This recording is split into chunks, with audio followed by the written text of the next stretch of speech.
ಸಮುದಾಯ ಬಾನುಲಿ ರೇಡಿಯೋ ಮಣಿಪಾಲದ ಕೇಳುಗ ಮಿತ್ರರೇ, ಕನ್ನಡ ಸಾಹಿತ್ಯ ಪರಿಷತ್ ಉಡುಪಿ ತಾಲೂಕು ಘಟಕದ ಸಹಯೋಗದಲ್ಲಿ ರೇಡಿಯೋ ಮಣಿಪಾಲ ಸಮುದಾಯ ಬಾನುಲಿ ಅರ್ಪಿಸುತ್ತಿದೆ ಕಥೆ ಕೇಳೋಣ ಸರಣಿ ಕಾರ್ಯಕ್ರಮ.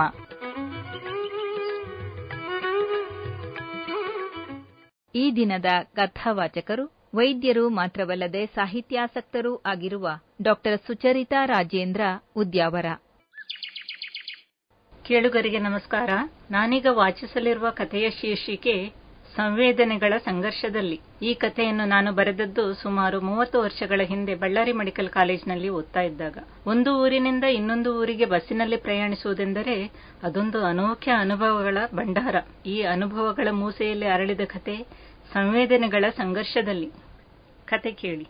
ಬಳ್ಳಾರಿಗೆ ಹೋಗುವ ಎಕ್ಸ್ಪ್ರೆಸ್ ಬಸ್ಸು ಶಿವಮೊಗ್ಗದ ಬಸ್ ಸ್ಟ್ಯಾಂಡಿನಲ್ಲಿ ಬಂದು ನಿಂತ ಕೂಡಲೇ ಸೀಟ್ ಹಿಡಿಯುವ ಆತುರದಲ್ಲಿ ದಡದಡನೆ ಬಸ್ಸನ್ನೇರಿದಳು ಧಾರಿಣಿ. ಎರಡನೆಯ ಸೀಟಿನಲ್ಲೇ ಕಿಟಕಿಯ ಪಕ್ಕ ಸ್ಥಳ ದೊರೆತಾಗ ನೆಮ್ಮದಿಯ ಉಸಿರಾಡಿದಳು. ತಲೆ ದಿಮ್ಮೆನ್ನಿಸುವ 6-7 ಗಂಟೆಗಳ ಪ್ರಯಾಣ. ಸದ್ಯ ಮುಂಭಾಗದಲ್ಲಿಯೇ ಸೀಟು ಸಿಕ್ಕಿತಲ್ಲ, ಅದು ಕಿಟಕಿಯ ಪಕ್ಕದಲ್ಲಿ. ಧೂಳು ತುಂಬಿದ ಬಿಸಿಗಾಳಿಯಾದರೂ ಬಳ್ಳಾರಿಗೆ ಪ್ರಯಾಣಿಸುವ ಹಳ್ಳಿ ಜನಗಳ ಮುಗ್ಗಲು ವಾಸನೆ ಎಷ್ಟೋ ಕಡಿಮೆಯಾದೀತು. ಯೋಚಿಸುತ್ತಾ ಕಿಟಕಿಯ ಗ್ಲಾಸ್ ಸರಿಸಿ ಹೊರಗೆ ನೋಟ ಹರಿಸಿದಳು. ಅದೇ ಅಂಗಡಿಗಳು, ಅದೇ ಮುಖಗಳು, ಅದೇ ಬಿಸ್ಕಿಟ್, ಲಾಟರಿ ಟಿಕೆಟ್ ಮಾರುವ ಹುಡುಗರು. ಮೈಸೂರಿನ ಮೆಡಿಕಲ್ ಕಾಲೇಜಿನಲ್ಲಿ ಓದುತ್ತಿದ್ದಾಗ ಹೀಗೆ ಅದೆಷ್ಟು ಸಲ ಪ್ರಯಾಣ ಮಾಡಿರುವಳು. ಪ್ರಾರಂಭದಲ್ಲಿ ಇರುತ್ತಿದ್ದ ಅದಮ್ಯ ಉತ್ಸಾಹ ಈಗ ಇಲ್ಲ. ಜೀವನದ ಕ್ಷಣಗಳನ್ನು ಮೊಗೆಯುವ ಹಂಬಲ ಈಗ ಮಾಯವಾಗಿದೆ. ನಾಜೂಕು ಕನಸುಗಳನ್ನು ಹೊತ್ತಿದ್ದ ಸೂಕ್ಷ್ಮ ಮನಸ್ಸು ಜೀವನದ ಕಟು ವಾಸ್ತವಿಕತೆಗೆ ಜಡವಾಗಿ ಬಿಟ್ಟಿದೆ. MBBS ಮುಗಿದ ನಂತರ ಕೆಲಸ ಹುಡುಕುವುದರಲ್ಲಿಯೇ ಸೋತು ಸುಣ್ಣವಾಗಿದ್ದ ಅವಳಿಗೆ 3 ತಿಂಗಳ ಹಿಂದೆ ನಡೆದ ಪ್ರವೇಶ ಪರೀಕ್ಷೆಯಲ್ಲಿ ಉತ್ತಮವಾದ ರ್ಯಾಂಕ್ ದೊರೆತು ಗೈನಕಾಲಜಿಯಲ್ಲಿ MD ಸೀಟು ಸಿಕ್ಕಿದ್ದು ಎಷ್ಟೋ ಸಮಾಧಾನ ತಂದಿದೆ. ಆದರೂ 3 ವರ್ಷಗಳ ಪೋಸ್ಟ್ ಗ್ರಾಜ್ಯುಯೇಷನ್ ನೆನೆಸಿಕೊಂಡರೆ ಭಯವಾಗುತ್ತದೆ ಆಕೆಗೆ. ಹಾಸ್ಟೆಲಿನ ಏಕತಾನತೆಯ ಬದುಕು, ಉಡುಗೆ ತೊಡುಗೆಯಿಂದ ಹಿಡಿದು ಮೇಕಪ್ಪಿನಲ್ಲಿಯೂ ಸ್ಪರ್ಧೆ ನಡೆಸುವ ಸಹಪಾಠಿಗಳು, ಆಪರೇಷನ್ ಮಾಡುವ ಅವಕಾಶಕ್ಕೋಸ್ಕರ ಪ್ರೊಫೆಸರ್ಗಳ ಹಿಂದೆಯೇ ಸುತ್ತುತ್ತಾ ಅವರನ್ನು ಖುಷಿಪಡಿಸುತ್ತಾ ಇರುವ ವಿದ್ಯಾರ್ಥಿಗಳು, ಲೇಡಿ ಪ್ರೊಫೆಸರ್ಗಳು ಇದ್ದರಂತೂ ಅವರ ದರ್ಪ ಮಲತಾಯಿ ಧೋರಣೆ ಸಹಿಸುತ್ತಾ ಅತ್ಯಂತ ವಿನಯ ವಿಧೇಯತೆಯನ್ನು ನಟಿಸುತ್ತಾ ದಿನನಿತ್ಯ ಉಡುವ ಸೀರೆಯ ಮೇಲೂ ತೊಟ್ಟ ಆಭರಣಗಳ ಮೇಲೂ ಅವರ ನೋಟ ಹರಿಯುವಾಗ ಏನು ಟೀಕೆ ಕಾದಿದೆಯೋ ಎಂದು ಒಳಗೊಳಗೆ ಅಳುಕುತ್ತಾ ಪೋಸ್ಟ್ ಗ್ರಾಜ್ಯುಯೇಷನ್ ಮುಗಿಸುವುದೆಂದರೆ ಪುನರ್ಜನ್ಮ ಪಡೆದ ಹಾಗೆ. ಚಿಂತೆಯಲ್ಲಿ ಮೈಮರೆತಿದ್ದವಳಿಗೆ, ಅಕ್ಕ, ಈ ಸೀಟಿನಲ್ಲಿ ಯಾರಾದರೂ ಇದ್ದಾರೆಯೇ ಎಂದು ಕೇಳಿದಂತಾಗಿ ತಿರುಗಿ ನೋಡಿದಳು. ಸುಮಾರು 15-16 ವರ್ಷದ ಹುಡುಗ, ಎಣ್ಣೆಗಪ್ಪಿನ ಕೋಲುಮುಖ, ಬಹುಶಃ ಕೂಲಿಯವನಿರಬಹುದು. ಬಸ್ಸಿನಲ್ಲಿ ಪ್ರಯಾಣ ಮಾಡುವ ಸಂಭ್ರಮದಲ್ಲಿ ಹರಳೆಣ್ಣೆ ಮೆತ್ತಿ ನೀಟಾಗಿ ಬಾಚಿದ ಕೂದಲು, ಹಳೆ ಪ್ಯಾಂಟು ಹಳೆ ಶರ್ಟ್ ಆದರೂ ಶುಭ್ರವಾಗಿ ಒಗೆದಿದ್ದಾನೆ. ಸ್ನಾನವನ್ನೂ ಮಾಡಿ ಬಂದಿರಬೇಕು. ಆದರೂ ಹತ್ತಿರ ಸೇರಿಸಲಾರದಂಥ ಜಿಗುಪ್ಸೆ ಧಾರಿಣಿಯ ಮನಸ್ಸಿಗೆ. ಆತ ಮತ್ತೆ ಕೇಳಿದ, ಅಕ್ಕ, ಈ ಸೀಟಿನಲ್ಲಿ ಯಾರಾದರೂ ಇದ್ದಾರಾ? ಯಾರೂ ಇಲ್ಲ, ಬಿಗುವಾಗಿ ನುಡಿದು ಮತ್ತೆ ಕಿಟಕಿಯ ಹೊರಗೆ ನೋಟ ಹರಿಸಿದಳು. ಅಕ್ಕ ಅಂತೆ ಅಕ್ಕ? ನಾನ್ಯಾವಾಗ ಈತನಿಗೆ ಅಕ್ಕ ಆಗಿದ್ದು? ನನ್ನ ತಮ್ಮನಾಗೋ ಯೋಗ್ಯತೆ ಇದೆಯೇ ಇವನಿಗೆ? ನನ್ನ ತಮ್ಮನೆಲ್ಲಿ, ಇವನೆಲ್ಲಿ? ಮದ್ರಾಸಿನಲ್ಲೇ IIT ಮಾಡುವ ನನ್ನ ತಮ್ಮನಿಗೆ ಈತ ಸರಿಜೋಡಿಯೇ? ಆಕೆಯ ಅಹಂಗೆ ಅಕ್ಕ ಎನ್ನುವ ಆತನ ಕರೆಯಲ್ಲಿದ್ದ ಗೌರವ, ಪ್ರೀತಿ ಗೋಚರಿಸಲಿಲ್ಲ. ಅಕ್ಕ, ನೀವು ಬಳ್ಳಾರಿಗ? ಆತ ಪ್ರಶ್ನಿಸಿದಾಗ ಧಾರಿಣಿಗೆ ಉತ್ತರಿಸದೇ ಇರಲು ಸಾಧ್ಯವಾಗಲಿಲ್ಲ. ಹೌದೆಂದು ತಲೆಯಲ್ಲಾಡಿಸಿದಳು. ಆತ ಎಲ್ಲಿಗೆ ಹೊರಟಿರುವನೆಂದು ಮಾತ್ರ ಆಕೆ ವಿಚಾರಿಸಲಿಲ್ಲ. ಎಲ್ಲಿಗಾದರೂ ಹೋಗಲಿ, ತನಗೇನು ಎಂಬ ಅಸಡ್ಡೆ. ಆತ ಟಿಕೆಟ್ ಕೊಂಡಾಗ ಗೊತ್ತಾಯಿತು ಅವನು ಬಳ್ಳಾರಿಗೆ ಎಂದು. ಓ, ಅಷ್ಟು ದೂರದವರೆಗೆ ಸಹ ಪ್ರಯಾಣ. ಅಷ್ಟರವರೆಗೆ ಏನೆಲ್ಲ ವಿಚಾರಿಸಲಿಕ್ಕುಂಟೋ ಇವನು. 5 ನಿಮಿಷ ಕಳೆಯಲಿಕ್ಕಿಲ್ಲ, ಮತ್ತೆ ಕೇಳಿದ, ನೀವು ಕಾಲೇಜಲ್ಲಿ ಓದ್ತಾ ಇದ್ದೀರಾ? ಧಾರಿಣಿ ಚುಡಿದಾರ್ ಧರಿಸಿದ್ದರಿಂದ ಚಿಕ್ಕವಳಂತೆ ಕಂಡಿರಬೇಕು.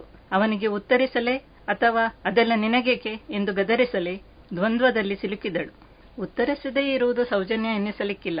ನಿಜ ನುಡಿದರೆ ಇಲ್ಲದ ತಾಪತ್ರಯ. ಡಾಕ್ಟರ್ ಎಂದು ತಿಳಿದು ಅವನ ಬಂಧುಗಳನ್ನೆಲ್ಲ ಆಸ್ಪತ್ರೆಗೆ ಕರೆದುಕೊಂಡು ಬಂದಾಗ ವಶೀಲಿಗಾಗಿ ತನ್ನ ಹಿಂದೆ ಮುಂದೆಯೇ ಸುತ್ತಬಹುದು. ಅಕ್ಕ ಅಕ್ಕ ಎಂದು ಇವನು ತನ್ನ ಹಿಂದೆಯೇ ಓಡಾಡಿದರೆ ತನ್ನ ಪ್ರತಿಷ್ಠೆಯ ಗತಿಯೇನು? ಸ್ನೇಹಿತರು ಹಾಸ್ಯ ಮಾಡಿ ನಗಲಿಕ್ಕಿಲ್ಲವೇ? ಇವನೆಂತ ತಮ್ಮ ದೊರಕಿದ್ದಾನೆ ನಿನಗೆ ಎಂದು? ಅಥವಾ ಆಗಾಗ ಹಣ ಸಹಾಯ ಕೇಳಲಿಕ್ಕಾದರೂ ಈತ ಹಾಸ್ಟೆಲಿಗೆ ಬರಬಹುದು. ಕೂಲಿಯವನು ಎಂದ ಮೇಲೆ ಹಣದ ಕೊರತೆ ಇಲ್ಲದಿರುತ್ತದೆಯೇ? ಯೋಚಿಸುತ್ತಾ ಧಾರಿಣಿ ಕಿಟಕಿಯ ಹೊರಗೆ ದೃಷ್ಟಿ ನೆಟ್ಟಂತೆ ನಟಿಸಿದಳು. ಅಕ್ಕ, ಬಳ್ಳಾರಿಯಲ್ಲಿ ಯಾವ ಕಾಲೇಜಲ್ಲಿ ಓದ್ತಾ ಇದ್ದೀರಿ? ಆ ಹುಡುಗ ಈ ಬಾರಿ ಧಾರಿಣಿಯ ಭುಜ ಅಲ್ಲಾಡಿಸಿ ಕೇಳಿದ. ಆಕೆ ಉತ್ತರಿಸಲೇಬೇಕಾಯಿತು. ಸುಳ್ಳು ಹೇಳಿ ತಪ್ಪಿಸಿಕೊಳ್ಳುವುದು ಒಳ್ಳೆಯದು.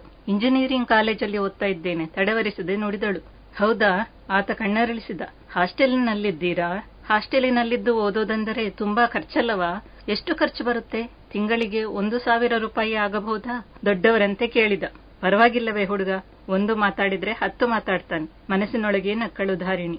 ಈಗಿನ ಕಾಲದಲ್ಲಿ 1,000 ರೂಪಾಯಿ ಯಾವ ಮೂಲೆಗೆ? ಪೌಡರ್, ಲಿಪ್ಸ್ಟಿಕ್, ಶಾಂಪೂ ಅಂತ ಮೇಲು ಖರ್ಚಿಗೆ ಅಷ್ಟು ಹಣ ಬೇಕು. ಮನಸ್ಸಿನೊಳಗೆ ಅಂದುಕೊಂಡರೂ ತೋರಿಸಿಕೊಳ್ಳದೆ ಬಡವಳಂತೆ ನಟಿಸಿದಳು. ಹೌದು, ತುಂಬಾ ಖರ್ಚು ಬರುತ್ತೆ. ಅವನೇನು ಸುಮ್ಮನಾಗುವ ಹಾಗೆ ಕಾಣಲಿಲ್ಲ. ತಂದೆ ಏನ್ ಮಾಡ್ತಾ ಇದ್ದಾರೆ ಕೇಳಿದ.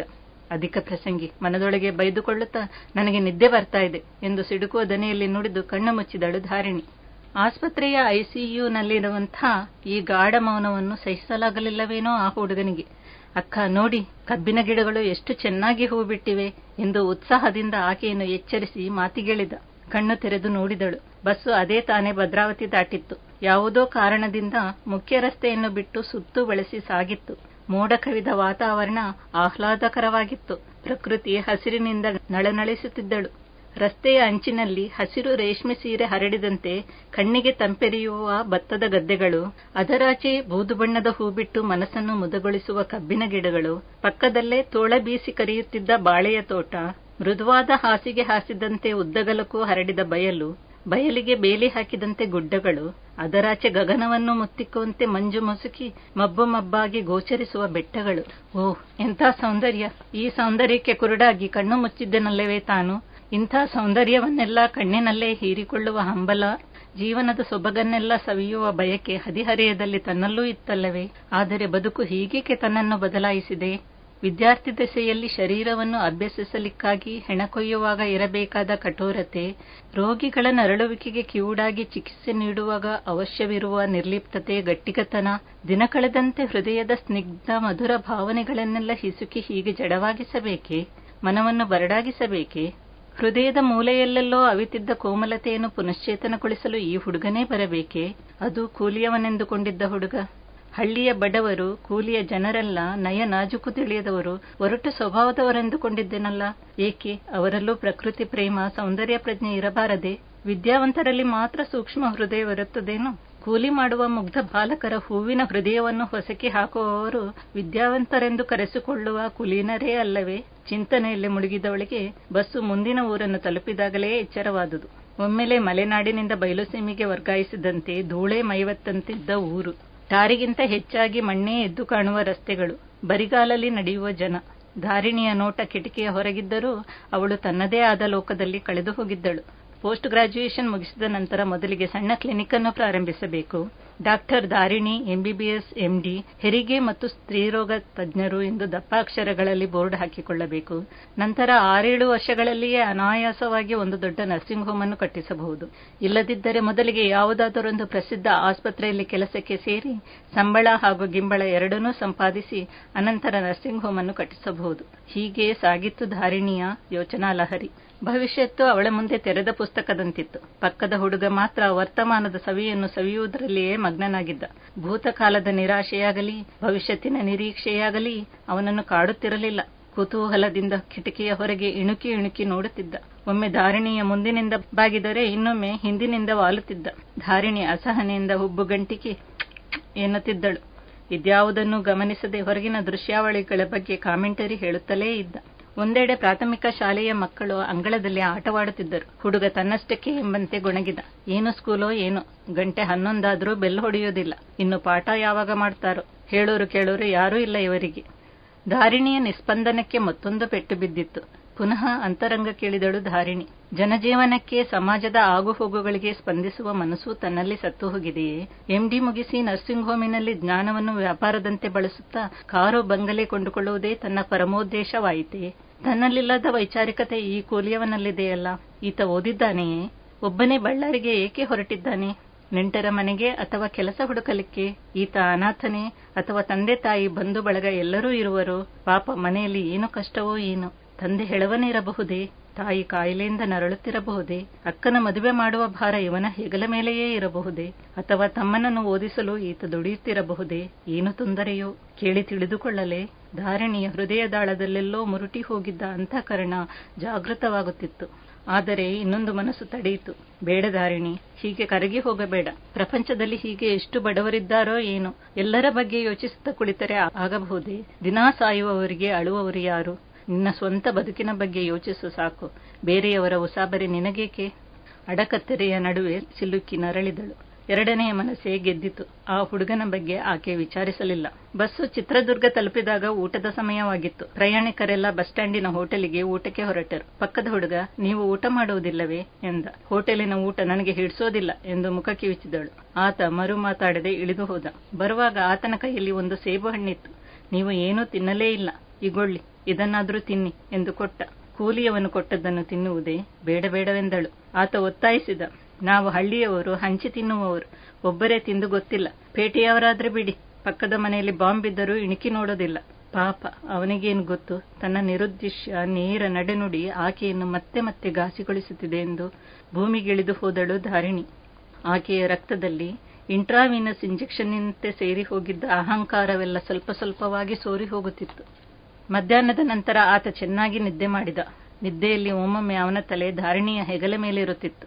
ಅಕ್ಕನ ಮಮತೆ ವಾತ್ಸಲ್ಯ ಜಾಗೃತವಾದರೂ ಅದು ಮಿಟ್ಟು ಅವನ ತಲೆಯನ್ನು ಪಕ್ಕಕ್ಕೆ ಸರಿಸುತ್ತಿದ್ದಳು.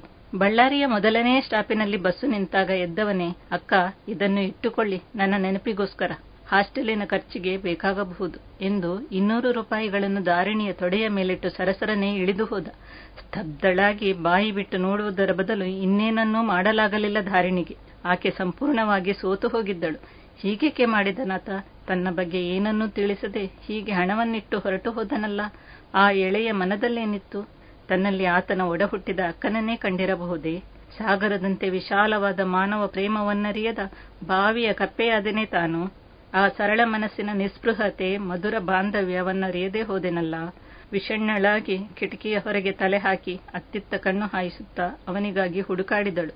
ಅವನಲ್ಲಿದ್ದರೆ ತಾನೇ ತನ್ನನ್ನು ತಾನೇ ಕ್ಷಮಿಸಲಾರದಾದಳು ಧಾರಿಣಿ. ಇದುವರೆಗೆ ಕಥೆಯನ್ನು ಆಲಿಸಿದ ನಿಮ್ಮೆಲ್ಲರಿಗೂ ನನ್ನ ಧನ್ಯವಾದಗಳು.